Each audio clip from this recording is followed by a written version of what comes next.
After a mysterious, unnamed virus takes out every human being, Philip Miller becomes the last man on Earth. For the past year, he has been driving around America, searching for other survivors, but to no avail. Making announcements in empty cities and collecting artifacts from museums, he finally decides to return to his hometown, Tucson, making one last attempt to find someone.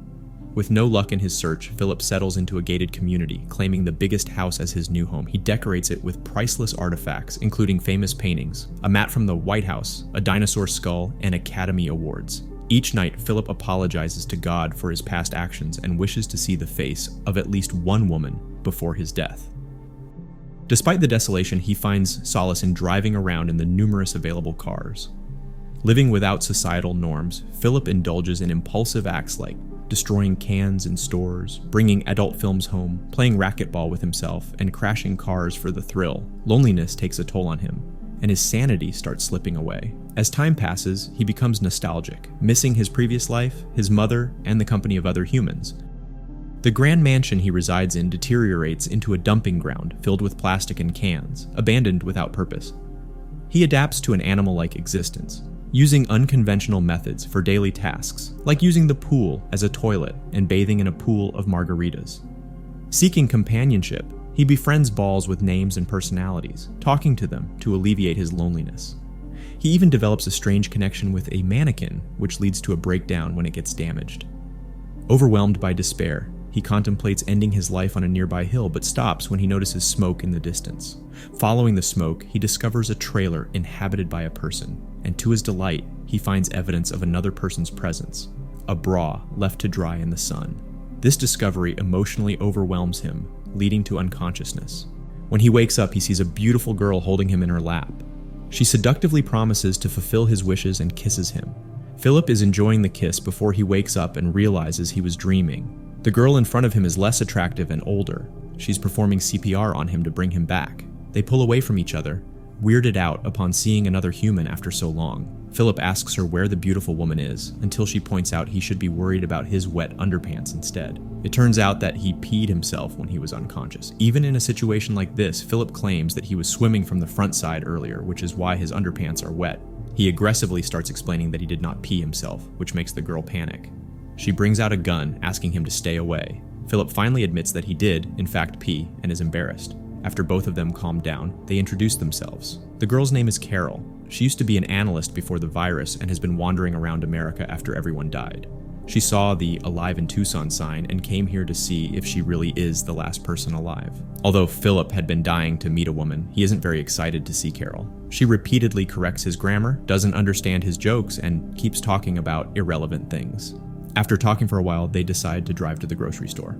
On the way, Carol complains about him crossing the stop sign, despite Philip arguing that there is no traffic. She remains adamant that they have to follow the rules or else they will start living like animals. To make her feel better, he stops at a sign and looks to both sides, confirming that no one is crossing the road.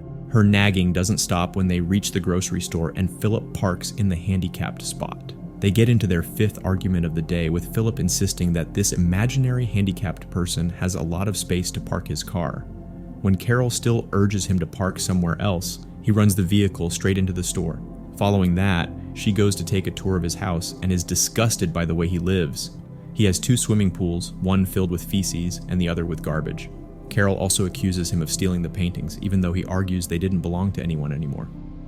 By the end of the house tour, Philip asks her to go back to her campsite. The next morning, he's woken up by Carol cleaning up his house. She nags him to get gardening and cleaning supplies from the store because they have to start living like human beings.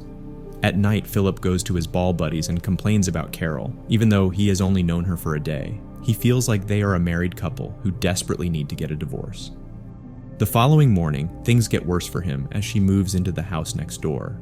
He tries to shoo her away, but Carol, being Carol, is stubborn. She asks him if he's scared of being seen naked, and as a reply, Philip takes off his pants. Carol finally addresses the elephant in the room and brings up the topic of reproduction. She thinks that they are the chosen ones who have been given the duty to repopulate the Earth. Philip says he wouldn't sleep with her, even if she was the last woman on Earth, which is true in this case. In the next scene, he is in his outdoor toilet when Carol approaches him. She wants him to find a way to get running water to their house so they can grow tomatoes and other fruits. When he refuses to help, she tries to bribe him with fresh tomatoes, but he doesn't care. She should know better than to try bribing a guy who poops off a diving board. However, when it gets dark, he breaks into her garden and eats all of her vegetables. Carol knocks on his door the next morning and finds him covered in leftover tomatoes. Philip still claims that he isn't the one who stole them. He also notices Carol has hurt her leg while trying to transfer water to her house from a manhole.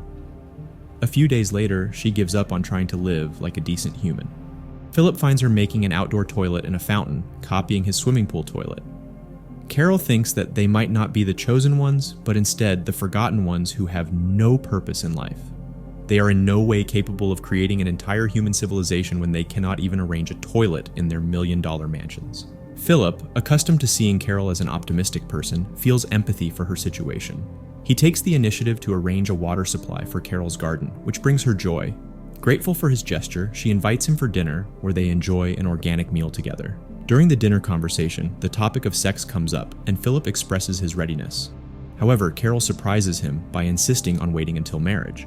Although Philip initially laughs, he later proposes the idea of getting married to make her feel better. Eventually, they decide to tie the knot the following day. In the subsequent scene, they find themselves at the church exchanging vows. As they step out of the church, they are met with a crowd of guests, and it becomes evident to Philip that he may have made a mistake. He suddenly wakes up in bed, relieved that it was all just a dream.